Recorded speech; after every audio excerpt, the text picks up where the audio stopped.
musenge mu gihe gikwiye no mu kidakwiye. Iri jambo mu ncamake risigura yuko umuntu akwiye gusenga aroraniwe, amerewe neza canke afise ibimugoye.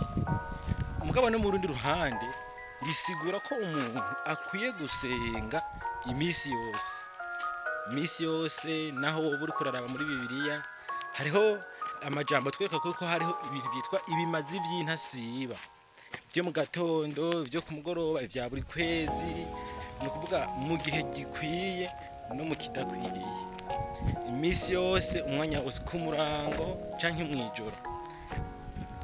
Intumbere yavyo ni iyihe?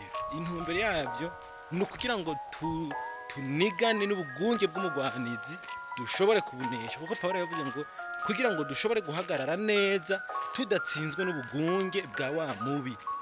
Muri ivyo rero bikwiye ko umuntu asenga mu gihe gikwiye no mu kidakwiye, ku murango no mw'ijoro. Ndabipfurije rero gusenga, nimba utahora usenga, kandi ikindi urashobora kuvyimenyereza, kuko kwimenyereza kwiza kugira ikimazi kuri vyinshi. Bibiliya ivuga ngo uwimenyereje ibintu vy'umubiri, ibi bintu vy'umubiri akaganzwa n'umubiri, aca yamara kuneshwa.